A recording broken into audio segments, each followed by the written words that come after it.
One of the things when I did write my book on jobs to be done is, I referenced really all the major things that had been written about it. Certainly my own experience as a practitioner.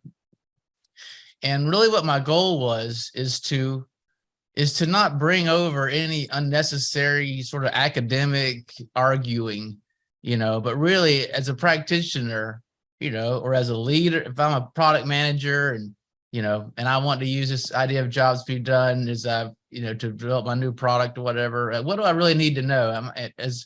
Or if I'm a leader in a company, what do I really need to know? And there's just so many disagreements that, jobs to be done experts, if you will, have. And when you really distill down what they're arguing about, it's often about just language. Like one person is defining a word this way, one person's defining a word this way, and they're pointing at each other. This side's going, "You're wrong." The other side's going, "You're wrong." And I'm like, you guys you're not even having a conversation. But as part of that, so I wanted to present jobs to be done as simply as it could be, but no simpler.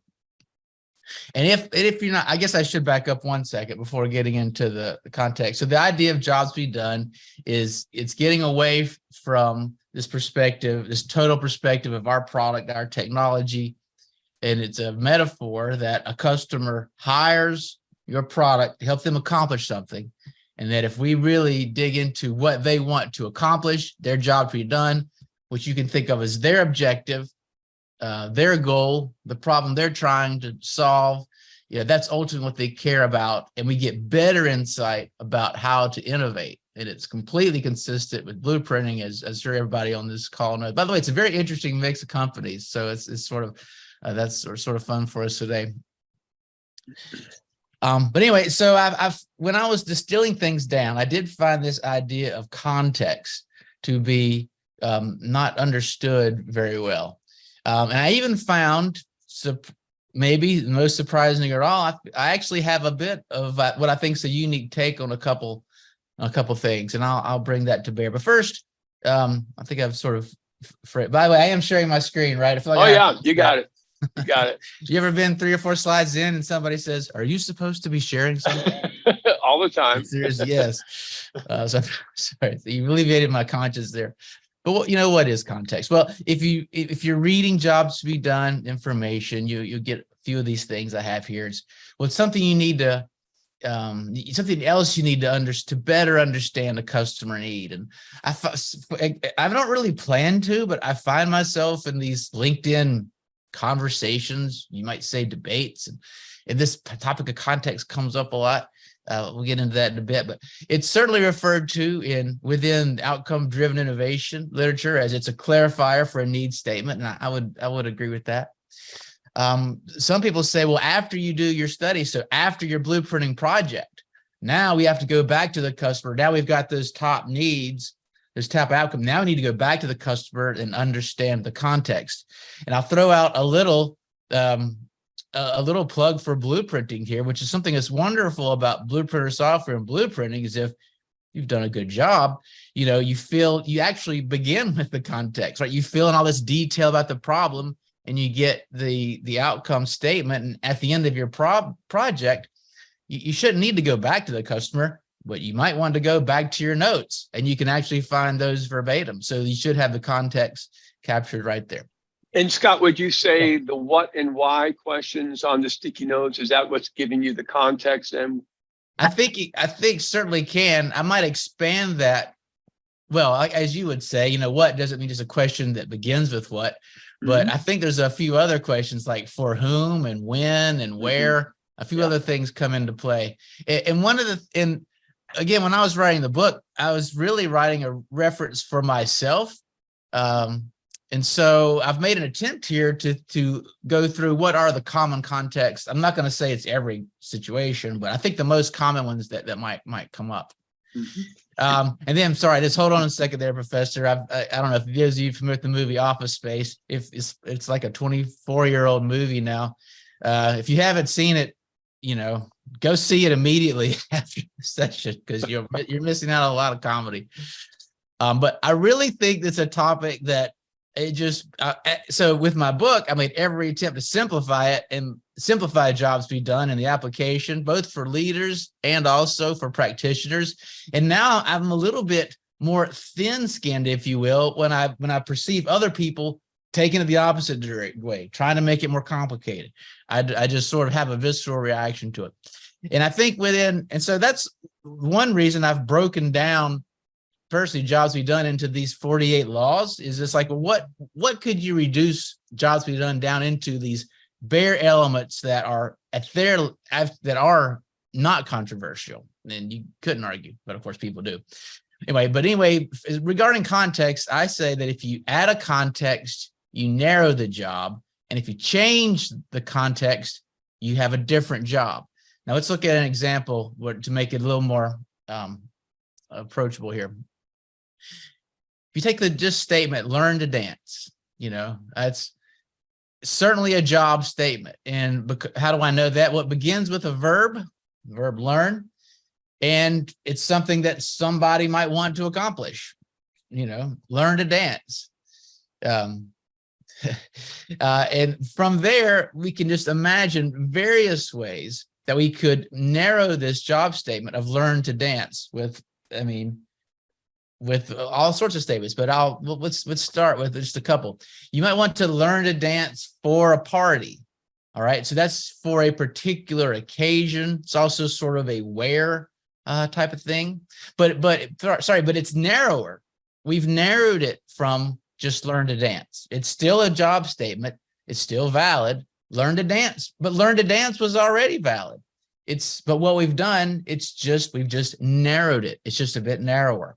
And that's going to be the case for each of these examples.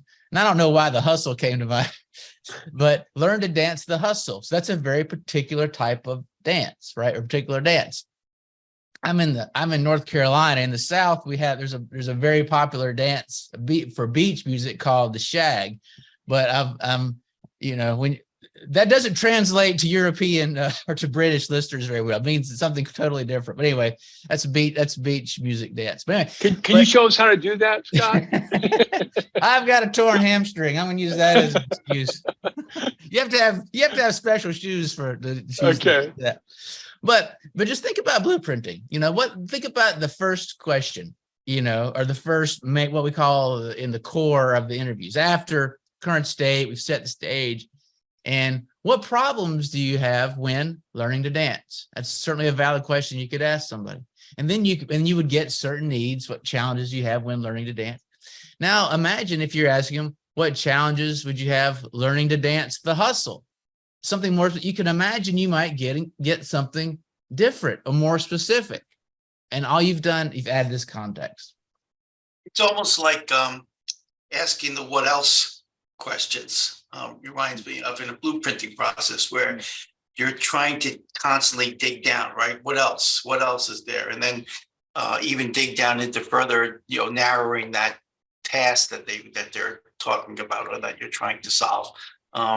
That's kind of what this reminds me of. So it kind of goes along with that, right? Well, one of the stories I love from Dan's evolution of the blueprinting training is that at an earlier iteration, he had all these different probes, all these different ways of asking what else. And somewhere along the line, Dan was like, I think what else is good. It's good all the time. And then somebody, I think maybe one of your co-trainers at the time said, well, Dan, won't people get, won't customers get tired of that or feel repetitive? And the truth is they don't notice. They don't notice. But in this case, it's not so much about probing as it is the initial scoping of a project. So it's not so much about, you could do that. You could use context to say, all right, let me get all these needs for all these different contexts, but that's really not what I'm driving at here. I'm really driving at when you're setting the scope for your project, what are we as a company interested in learning about?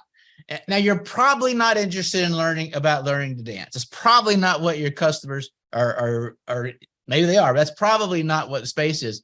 But based on what your products are, based on what you're interested in, there are definitely contexts you might want to consider. How narrow or broad is this project? That's really where it ties back into blueprinting. So If just you- to kind of double check then, so this is really what's going to show up at the top of your sticky notes, Exactly. bringing it back when you call or email the customer, Mhm. we'd like to talk to you about, this That's is really right. kind of defining that then. That's exactly right. That's exactly right. good. So this would be at the top of your screen. This is the conversation. You're setting the stage for the conversation with the customer. Without this context, all right, Mr. or Ms. Customer, we're going to talk about your challenges learning to dance. That's okay. Very valid conversation, but that's is what it is. As opposed to, all right, Mr. or Ms. Customer, we're going to talk about your challenges when learning to dance for a wedding. It's just, and it's not better. It's not worse. It is narrower. It is narrower. Does that make sense? Mhm. Yeah. Yep. So it's more about scoping than probing. So learn to dance to bluegrass music.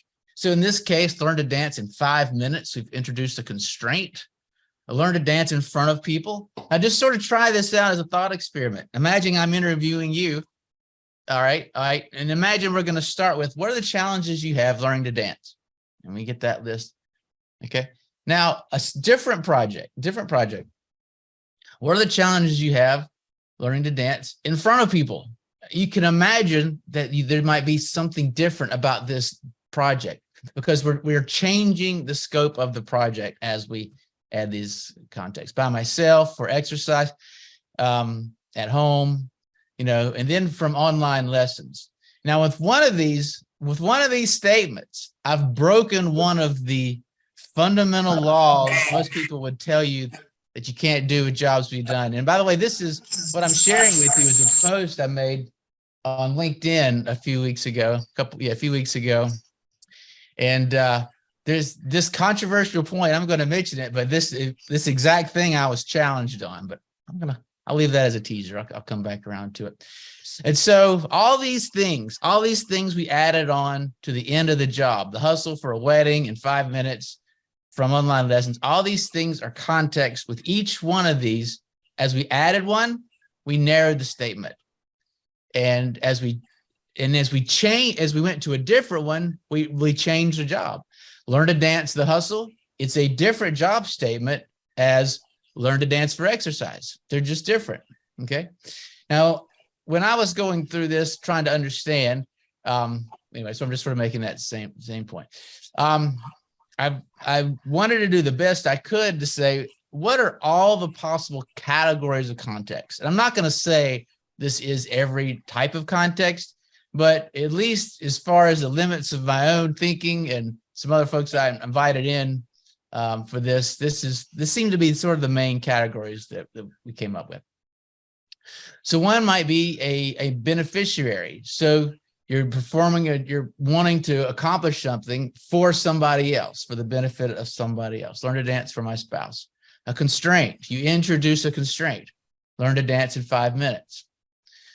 Fellow executors, who are you performing this job with? Now, for a higher job, now think about this one for a second. Learn to dance for exercise. So in this case, this phrase, learn to dance, which is definitely a job statement, well, it actually is also a product. It's a solution to something else. In this case, learn to dance for exercise, right? It's one of many solutions. You could also, instead of learn to dance, you could think of all the things you could put in there. Go backpacking for exercise, or take a backpacking trip for exercise, or learn to do yoga for exercise. In which case, backpacking, learn to dance, etc. These are solutions for a higher purpose, for exercise. So you could actually list what that higher benefit is. Whatever the inputs, again, that's a sort of a tweak on the idea of a constraint. Location, so where, I list a product, learn to dance from online lessons, and then sort of a time or event, learn to dance for my wedding. Now, out of all of these, so here's our quiz time. One of these statements breaks one of the rules that pretty much most Jobs Be Done authors would have a problem with one of these. And if you find my LinkedIn post, you'll see some discussion, let's say, about that exact one. But would anybody like to guess which one of these is sort of controversial?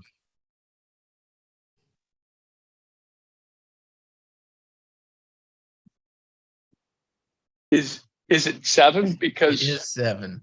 okay. It is 7 because one of the rules of job statements is you don't list a solution. Yeah. From online lessons, that is a solution. But I maintain that it's not, you haven't invalidated it. It's just narrower. It's not better. It's not worse. It is narrower. And this is very relevant to scoping a project for your company when you're looking at doing a blueprinting project, because if you are in the business, if you're in the business of teaching things online, like you're an online teaching company, you don't have in-person instructors, you don't have this and that, you very well may want to intentionally understand the challenges learning to dance from online lessons, in which you gain, you would gather things about technology, and you would obtain outcomes around this particular solution type. There's nothing invalid about it. In fact, I would say that when a lot of people first read about Jobs Be Done, they become so enthusiastic about, they want to get away from we don't have to worry about the technology anymore. It's only about what they want to accomplish, that they throw out their capabilities and they just go at a too high level. And you learn these things that are fantastic, but they're not maybe the most actionable things in the short term. So like when we work with teams, the one things we work with a blueprinting team doing a project, one thing that I can't tell them what their goals are. I can't tell them what their company's objectives are. And if your objectives are more short-term in nature, it's a very practical decision to make to include your solution name in the job statement. Now, of course, you're also, maybe not of course, but when you do so, you limit the scope of innovation a bit, and it's more shorter term. But if your goals are shorter term, who am I to say it's not valid? And so learn to dance from online. I think I don't have a lot of company on this point, so maybe take it with a grain of salt, but right or wrong, this is my position, that it's not, you haven't invalidated it. It's just narrow. And it's sort of like learning to play music, to play an instrument or anything of expertise, right? Maybe it's safer to not break the rules when you're just learning, but the more you learn about it, the more the more you can break the rules, if you will, as long as you're intentionally doing it and you understand why. And by the way, yeah, go ahead. Sorry. I was just say, by the way, Scott, we had a great comment here. Nelson asked about nothing economic, and Leonard added, yeah, learn to dance for money. For money. Yeah. Yeah, that's the higher job here. If that was the purpose of your goal there. Good. Yeah. All right. So then I call out this point that sort of violates a long heralded rule. And so, I like these little memes. Sorry, I have fun with them. But it just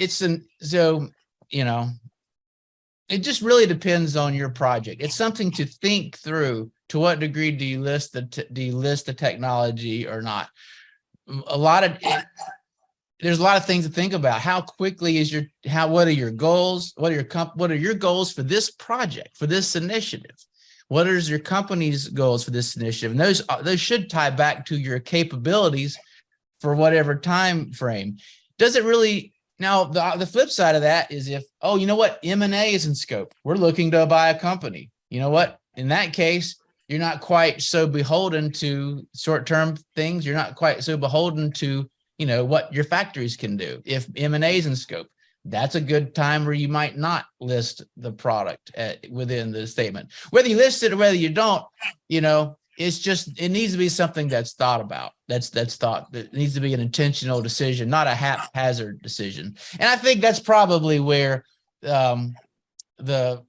I think that's probably where the criticism comes from is, or because there's so much, it's so commonly probably listed without thinking about it.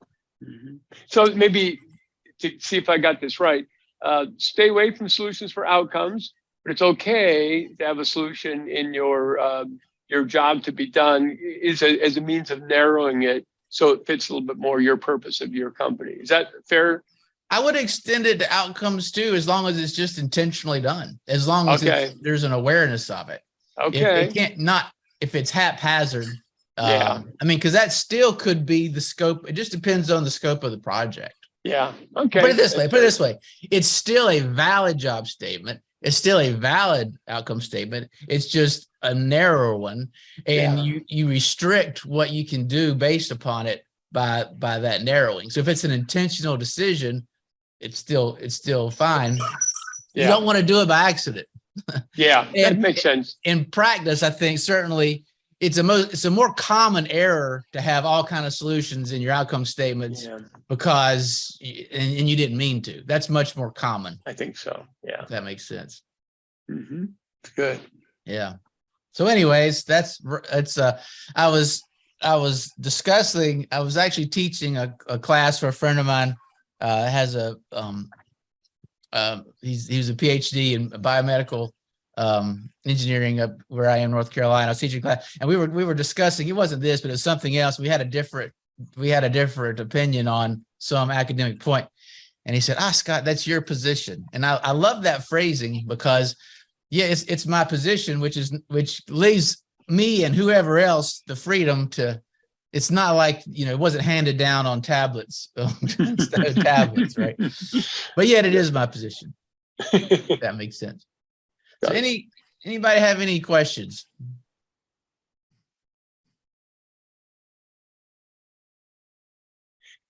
No, maybe I'll just add a little bit. I mean, I love this. I think where we often see this, Scott, and I think probably the folks on this call, is when they're starting their blueprinting project and, let's say we make hydraulic cylinders, is the scope hydraulic cylinders for construction equipment? Right. Do we narrow it? Is it That's motion or motion control for all construction? Right. Is it motion control for earth moving equipment? Is it motion control for bulldozers? Right. Right. And, when we have this conversation with teams, the yin and yang is, well, if you keep it too wide and you're only interested in bulldozers, you could spend 80% of your time talking about, motion controlling graders, and you're not interested in that, right? Mm-hmm. If you make it too narrow, you could miss some really interesting insights outside that. And so that's usually what people wrestle with. I think a lot of teams, they may start a little broader to make sure they don't miss something. And then after 2 or 3 interviews, they tighten it down. But I'd be eager to hear anybody else, how you would apply what you've just learned here from Scott, if anybody has any comments or thoughts. I'm a little curious as to who's better at doing the narrowing? Is it you or the customer that you're trying to solve for? Because at the end of the day, right, you can't do everything for them, right? That's the whole point behind the blueprinting, right? Is to get to those things that the customer really, those pain points. And so, is it better to look for the customer to narrow the scope as opposed to you narrowing the scope up front? I'm struggling with that a little bit. Well, picture 2 circles. Like we're going to do a Venn diagram. So picture 2 big circles, okay? They intersect. One is where your company's goals, objectives, where you want to innovate, what you are interested in. The other circle, what the customer really, just their pure job, what they want to accomplish. They don't care about you. We think they do, but they don't. They don't care about your capabilities. Now what's in between? Now what's in that intersection? The things, because what you don't really help yourself if you study something and you get outcomes and your company has no ability to act on them. That's what we are trying to prevent with good scoping. And when I say, and so it's why it's real important to know what's our strategy? Like what's that? What was in that strategic document? What verticals are we supposed to be in? What areas are we supposed to be exploring into? Now within that, by the time we get to the customer, we're not burdening them with that, but we've scoped it in a way that is it's going to be something of interest to them of what they're trying to accomplish. But we need to make sure that what we learn will contribute to what we're trying to accomplish. If we learn something, if we learn about their needs in an area that we don't care about, we really, we're just sort of learning for the sake of learning. And I'm reminded of, I went to NC State, and it was sort of as a bizarre set of circumstances I won't go into. I ended up in a meeting one time with the chancellor, as this is in a consulting role, and it was so much fun. It was like, wow, I've made it now. But they're like, we've got thousands of patents, and can you tell us what to do with them? And I'm like, no, I have no idea. And I have no idea of any process to crank them through, because you've got all these solutions to who knows what, right? And so that's sort of what happens when you just blindly develop technologies when you don't have this linkage. So that's almost the opposite thing. But we don't want to conflate two things. We don't want to conflate two things. The scope sets the conversation with the customer. Now, once that is set, during the conversation with the customer, now anything they're interested about, anything within that area of interest, we let them lead at that point, because they'll have top of mind thoughts. We don't want to prejudice them or within that, but we set the topic. The topic. It needs to be of interest to both. Like whatever we learn, we need to be able to act on it as well. Yeah, it's a great point, Scott. And just to build on Len's comment, what we've seen some teams do that's fairly effective, if they have some flexibility.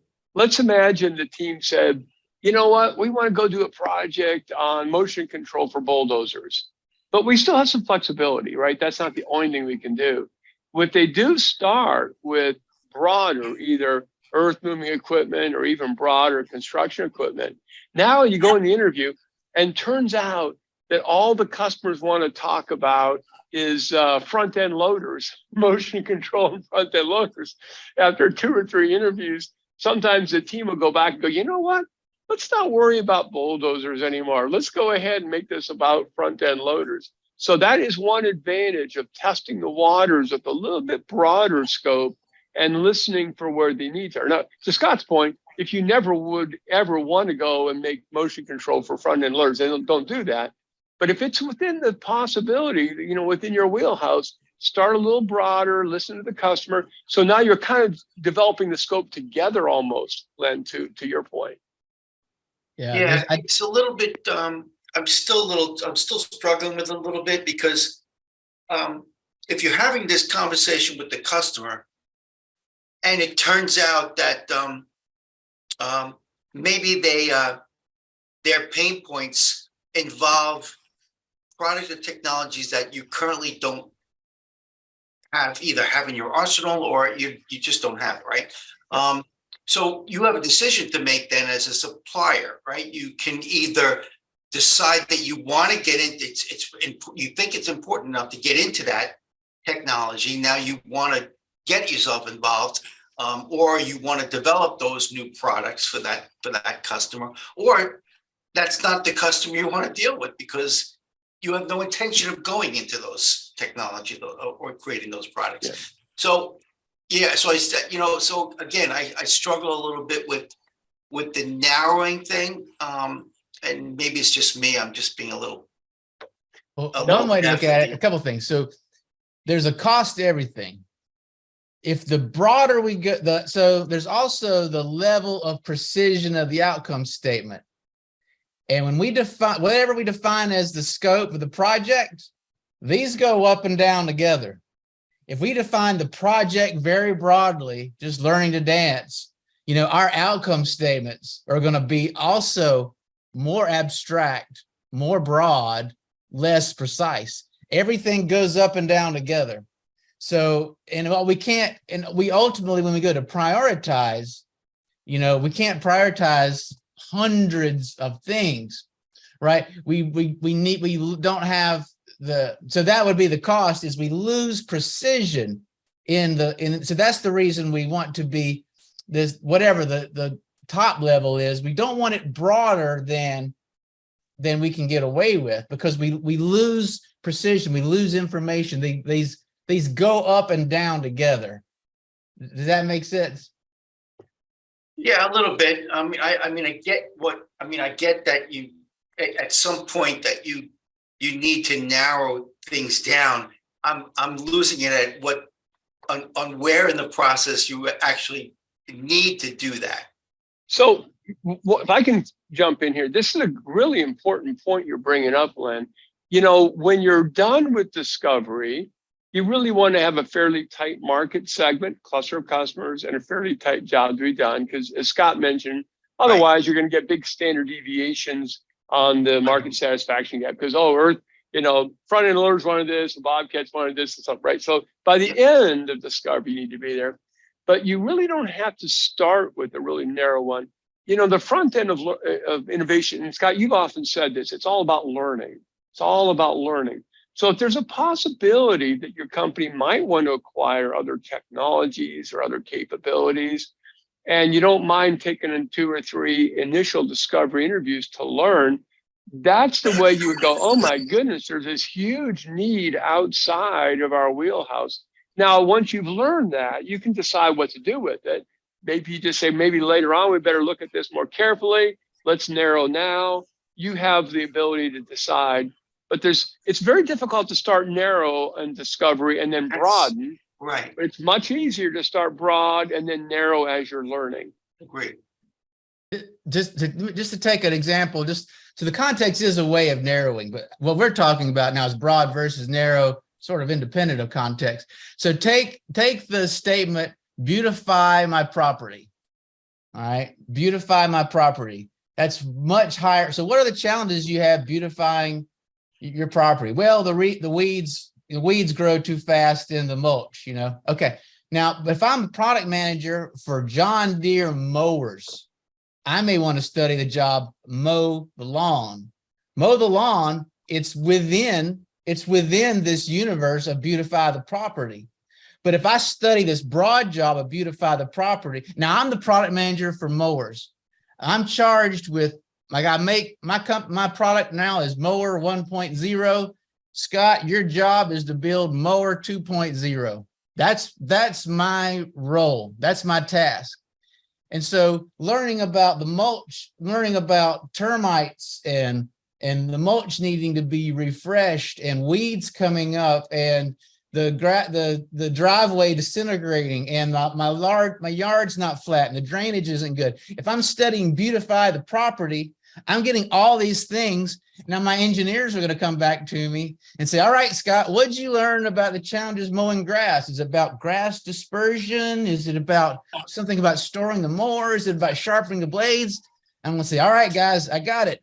We got to stop the weeds growing in the mulch. And they're like, what? I was like, these driveways are not draining very well. The driveways have to drain better.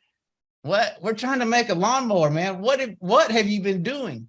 So there's an example of just broad. Now within that somewhere, there's going to be, in my beautify the property project, there's going to be a handful of needs about mowing the lawn, but there'll be like 3 or 4. I couldn't gather more than 3 or 4 because my project was defined so broadly that mowing the lawn is just one of all these things. So my level of precision about mowing the lawn, they're going to be these like very, minimize the time to mow the lawn.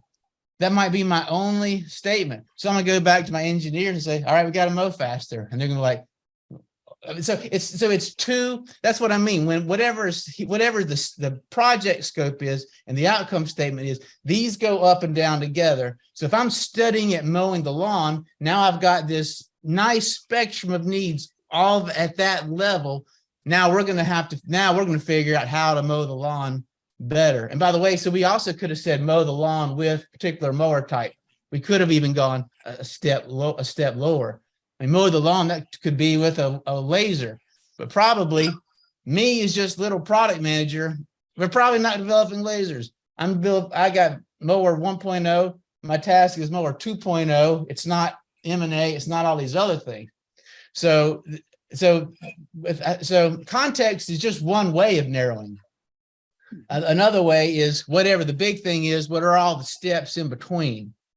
So anyway, that's why you really want to, you don't, I mean, to Dan's point, you certainly can go higher for a period of time. I think if you were to do that, you need to say, hey, we're going to give ourselves some time and we're going to narrow based on what we hear. But if we study, beautify the property, and my job is to build the next generation lawnmower, and I come back with like only 3 outcomes for mowing the lawn because I've got all these about mulch and landscaping and all these other things and hiding the trash cans, you know, then I haven't served my engineers well. Does that help?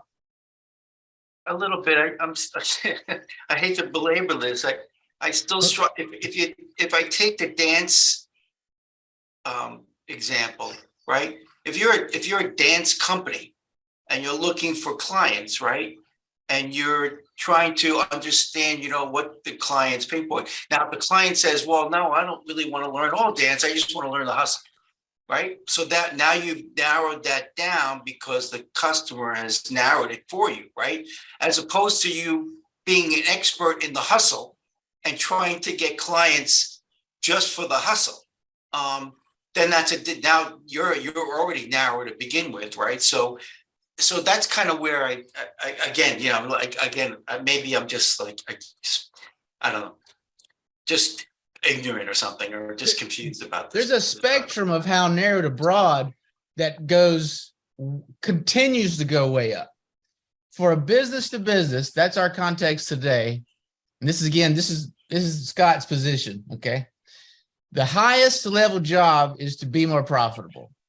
If everything a company's trying to, now maybe they might have, you know, some social goals, but let's just say to simplify our conversation, let's say every business's goal is to be profitable. And so that's a very valid job. Now, if I'm studying landscape contractors, and I make mowers, I could go there, I could study that job and be profitable. What are the challenges you have being profitable? We get stuff about their costs, about marketing, the cost of fuel, and we get all these things. And those could be relevant to me. But the cost of me going, like as I make mowers, I'm not going to do anything for their marketing. I'm not going to do anything about advertising. It's broader than what my interests are. And it's not bad. None of these are bad or worse, but they are broad versus narrow. And my position is that, I mean, so you could go from be profitable all the way down to a very the smallest job, I don't know, change the mower blades. I could study the job of change the mower blades. Like, what are all the challenges you have changing mower blades? I could have 20 needs, 30 needs around changing mower blades. Now that one might be too narrow, right? So it's probably somewhere between, so in a B2C context, the ultimate job is just to be happy or be at peace. And so I'm back making lawnmowers again. Now I could go interview my customers. What are the challenges you have mowing the lawn? But what if I went to my customers and I went, you know what? Let's go to the broadest job. Let's go to be happy and be at peace. All right, I need to develop my new mower. And so I want to say, all right, tell me the challenges you have being happy. So that's that's the most broad I can get. Tell me the challenges you be happy. I'm gonna get all these things. Almost certainly none of it's going to help me to build a new mower. You know, you certainly can go too broad. Yeah. And, you know, maybe to your example, Len, you know, if you were a dance company and you're trying to scope, you know, a bunch of interviews, if you just hired a whole bunch of hustle instructors, or you knew that hustle was a big, really, you know, it's going to be the dance, it's going to be the next craze, it would be up to you to say, hey, we're just going to go ahead and interview people about learn to dance the hustle. But on the other hand, you didn't really know that the hustle is going to be a big thing, and you weren't really sure. You could just go start your interview saying, we want to talk to you about how to learn to dance. And then you're listening. And if one of the dance steps gets really big, or it's for exercise, you could always then narrow that a little bit more with your scoping. You could certainly see where learn dance the hustle you would get different things. Learn to dance for exercise, right? Those are different Sure. projects. And if your company is in the business of exercise, you're probably more interested in the exercise one than any particular dance. But the other thing, a couple of things I'd throw out, you know, especially when a company hasn't done a lot of voice of customer, they often put a lot of, I don't know how the word to put it, but baggage on the first project. We need to learn this, we need to learn this, we need to learn this. No, this should be one project, one initiative that's ultimately in a portfolio of many studied markets. You know, if you're in this, if you have dance lessons, you should probably study lots of these contexts. Maybe not necessarily, but that doesn't necessarily mean they're in the same project, right? There should be like if I work for John Deere, maybe I do want to study that job of beautify the property, but that doesn't mean, but I also want to understand mow the lawn. I may also want to understand maintaining a lawnmower. I mean, those are all very valid, but they're just different. They're different levels. And I need to probably do all of those, but not in the same if I do them in the same project, again, those the outcomes become so abstract. Like if I study beautify the property and my goal is to develop a new lawnmower, I'm only going to have like 3 outcomes on mowing the lawn. It's not enough. I need details. I need more details about, and I probably have nothing about maintaining the mower. And what if that was the big innovation? Wow, people really hate changing these blades. These blades go dull. And I never learned it. Why did I never learn it? Because I started too broad. And because I started too broad, I did not get that depth. I did not get that precision. You know, I want to build on that, but before I do, some other questions on any of this so far. You made a really important point, Scott, I want to build on, but other questions before we go there on this. So one of the things that some clients have done that's very clever is they'll do a really broad-based set of interviews, and they're not really looking for outcomes. As a result, they're actually looking for jobs to be done. Mm-hmm. So basically, they start at an incredibly high level, and they're finding out which jobs to be done generate a high market satisfaction gap. And then that's the first pass. And then the second pass is those jobs to be done that scored a high market satisfaction gap become their own project. And on that project, they're looking for outcomes in the market satisfaction gap chart. Does that make sense? It's a little time consuming, but it's very powerful. It can give you a whole bunch of projects for years to come, right? For sure. I like to put the label exploratory project on those. And when we do that, what we're saying is we're not building a market case. Right. Probably we may or may not even do a preference phase at all. It's just like, what are the things we don't know about? What are the unknown unknowns? You know, we're John Deere, we mow lawns, but what are the broader problems beautifying property? And then we'll just have this very open-ended question, but I put that label on it, exploratory project. So anybody looking, don't look for a business case as a result. I mean, it might happen, but that's not our goal. Our goal is just to understand the things we don't understand. And that there's a place for that. But we need to say it up front. We need to say it up front. It doesn't more that happen in discovery. What's that? Doesn't more of that happen in discovery? That would be purely discovery in that case. Yeah, that would be purely, and it would be, and so you would define it and just to stay in the, I mean, maybe you do have it as be profitable or beautify the property, but putting the label exploratory study on it, that tells your company this is not going to drive a particular product development initiative. It should drive new projects. Oh, wow, people, what are all the challenges you have with their property? Maybe we hear over and over again about drainage. Oh, maybe we need a new project that focuses on drainage only. And when you go there, then you go to the preference interviews, which gives you the more specific. Right, correct. Yeah. It makes more sense.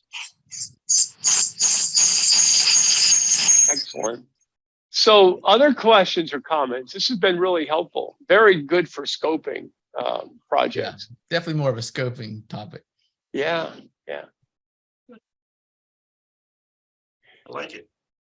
And then, I have just one last thing. I remember, years ago, I'm a grandparent now 10 times over. When I was a parent, I was learning, how do we do this parenting thing? I remember hearing, you have these boundaries, but you give your children great freedom within the boundaries. And so you don't nitpick and hover over them and stuff, but you set the boundaries. And sometimes I don't know why, but I kind of come back to that with the scoping. Once you set the boundaries or the scope, let the customer go wherever they darn well want to go, Right. And if they go outside the scope a little bit, well, listen to them. You just don't have to spend as much time probing, as you would when it's in the scope. So you have that flexibility there as well. Right. You didn't interview your wife, did you, Dan? Before you- I did not. No. No, that might not have gone well.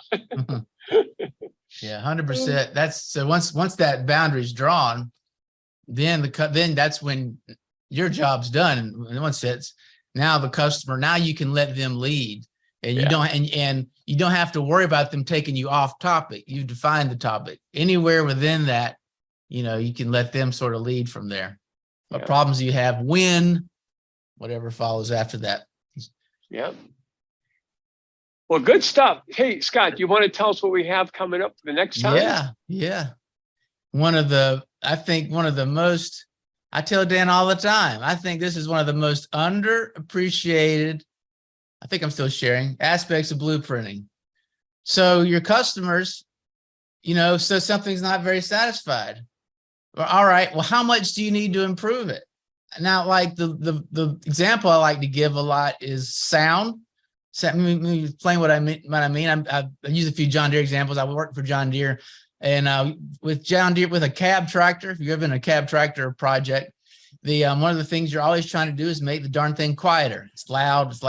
And if you don't do a good job in design, you do some very unsophisticated things, like you stuff foam everywhere in the things.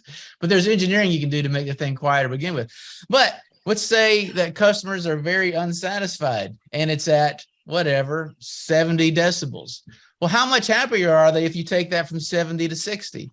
And most voice of customer methods are completely quiet on it. And Dan's done a fantastic job baking that into blueprinting. So I believe it's one of the most underappreciated aspects. So we're going to take a little bit of time and talk about that when we get together next. Hey, this is probably a terrible idea, but that never stopped me before. Why don't we do this when we had that one? Why don't we show them the design for what this will look like in the cloud in step 4? Does that sound okay? I think that's a great idea. And you see, so we've got a little something here later. Notice I don't have an invite yet, but we're going to bring that part into the cloud. And yeah, Dan, I love that idea. This is the advanced class. We'll show them what it's going to look like. That's right. It's going to be pretty cool. And we do have our developers working on getting the rest of blueprinting steps into the cloud. So we'll give you a little preview on side-by-side testing, which is that linkage between performance and satisfaction. That page you were just showing, has that been sent out? Has that been sent out, Scott, the invitation for the one you were showing? Oh, what you have to, what happens is, so if you're on this list, you'll get, you can go there right now. Let me share again. Sorry, I just did a very clumsy job answering that question. You can go there right now if you want to and add this to your calendar. Right. Usually about 3 weeks before an invitation comes out. And so It's under the training menu there. I could even look when it's scheduled for, but usually it's probably early in July. But if you don't want to wait for that, here, I'll drop this. You can go into, you can go add it to your calendar right now. Okay, I can see that whole list. Yeah, so I just dropped it in chat. You can go there and add it right now, or you'll get an invitation about three or 4 weeks before.